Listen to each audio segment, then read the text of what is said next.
Have many of you been to a party where there's been underage drinking? And how many of you have been in a car or driven while you were drunk, or with somebody who was drunk? Alright. Still, even though there's just a little bit in this class, though, it's still a major issue here in the United States. Not just drunk driving, but underage drinking in general. So today I'm going to tell you why we should need to stop underage drinking, what we can do to stop it, and how it's going to affect us in the end. So why we should stop it? Like I said, drinking for minors is a big issue here in the United States. Reports say that kids are drinking as early as 8th grade now, which is like 13 years old. That's pretty young. Also, it causes damage to our bodies. It causes liver damage. You can get, liver cancer. It stunts the growth of our brain. It causes long-term memory loss in the end, and also increases our blood pressure. So if you don't work out or you don't have a healthy diet, that combined with alcohol can cause a stroke or even a heart attack sometimes. It also causes damage to people around you, not just your own body, but to your friends and family or people you just don't know at all. People become more aggressive, or they tend to become more aggressive once they're drinking. So it's pretty common for the fights to occur at parties where people are just drinking crazy. Like something as dumb as just bumping into them or saying something and they take it the wrong way, causes a fight, and usually it just ends with friends fighting the other guy's friends. So it's not just a one-on-one fight; it's like 10, 20 people fighting sometimes. And a lot of times people can get hurt and go to the hospital, and many people have and can die. Another big problem is that kids drive a lot when they're drunk. So drunk driving is the leading cause of death of 15 and 20-year-old kids. 11,000 people die each year just for drunk driving, and 1,400 of those are under the age of 21. Drinking also leads to other crimes. Sexual activity. There are 70% of sexual assaults on women occur at these house parties, and it's due to people drinking all the time. They just get crazy and do dumb things. So now I told you what the problems are and why we should stop it. I'm going to tell you what can be done to stop it. So simply, first thing we can do is just raise the price of beer by itself, or any alcohol actually. Since teenagers don't really have jobs, they have to focus on school, and those who have jobs, have to pay for college tuition and books and all that. If we raise the price, they're not gonna have enough money to spend on it, so it's probably just gonna discourage them to spending all that money on that instead of things that are really important to them. So we can make laws against it as well.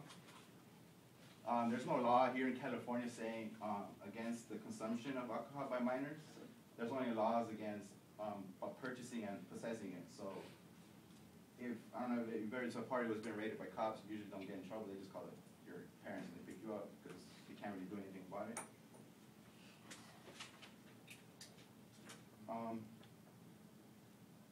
right, so according to David Hansen, there are only 7 states here in this country that actually have laws against the consumption of minors, and there's 22 that don't, and then there's 27 or so that have like mixed, depending on certain situations you can drink even if you're under the age of 21. So California is one that doesn't have those laws. Last year alone there was 150 deaths in total for drinking, and 156 for underage drinking. In Alabama, one of the 7 states that has laws against consumption, there were only 250 deaths, and only 32 were underage. So another law we could do is also make it illegal to host parties where there are minors. Instead, according to the Mirren Institute, San Diego has actually had this law in effect since 2006, where it's illegal for an adult to host a party where there are 3 minors in attendance. So they're caught, they get fined, of course. Another thing we could do is take the license away from these kids who are caught drinking and driving. According to California DUI, for a minor, a DUI is having your blood concentration level at 0.01, which is usually like a 12-ounce beer. And if you're caught, your license is suspended for a year or until you're 18, whichever takes the longest. So what we could do is, just increase the age. Maybe instead of 18, take the license away to 21 or for 4 years, just to make sure that they know what they're doing. and they won't drink and drive. So according to my survey, a couple of you who disagreed with me said that we shouldn't make laws because, well, it's going to cost us money. And according to John Ritter, a writer for the USA Today, we already spent $53 billion just because of underage drinking. This is because of the traffic accidents, crimes, you have to go to court and all this, and it's costing our country money, a lot of money. So even though laws will cost us money, I think it's better to spend $53 billion on laws that will protect us rather than, spending it on traffic accidents and stuff like that. And also, a few of you said that we shouldn't have laws simply because kids are going to do it anyways. They don't care. Well, it's true, people are going to do it anyways. And I respect your opinion, but I disagree with that. Just because people are going to do it anyways, I think we should still have laws. Like previously said, there's a law against, having a seatbelt on. Of course, people don't do it all the time. People aren't going to do it all the time, but it's a law, and it protects us, right? So why not just make it a law anyways? It's going to lower the consumption of underage people, and this is going to be better for us in the end. So now I told you what can be done. I'm gonna tell you how it's gonna affect us if these laws are put into effect. So first, it's just gonna make our cities, our states, and the whole country in general a safer place, a better place to live in. You don't have to worry about driving and potentially getting hit by a drunk driver. So just imagine how our society would be if these laws aren't put into effect like they are now. Okay, so accidents occur all the time. People are gonna die a lot. Crimes and all the other stuff are going to increase, and they're going to continue increasing. So with these laws, we're going to create a safer place for everybody, for ourselves, or, for next generation people, or kids, whatever, our little brothers and sisters. There's going to be less car accidents, less deaths, crime's going to go down, and everything's going to be fine, and less money will be spent. So what, as individuals, can we do in order to stop this? Well, we can go to the petitionsite.com and sign the petition that they have for underage drinking.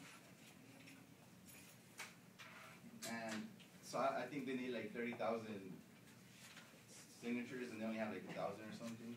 I guess some people don't know about it that much, so I'm just letting you guys know if you guys really want to do something about it, you can sign that, and hopefully spread the word, get more people to sign it, and eventually we'll get just 30,000 people and stop this. So now that I've told you why we need to stop underage drinking, what can be done to stop underage drinking, and how it affects us in the end, and how we can stop it. I hope you guys take this information, tell other people, and maybe we can sign the petition and get it together. As individuals, we can't really do much, but as together and as a society, we can really stop this.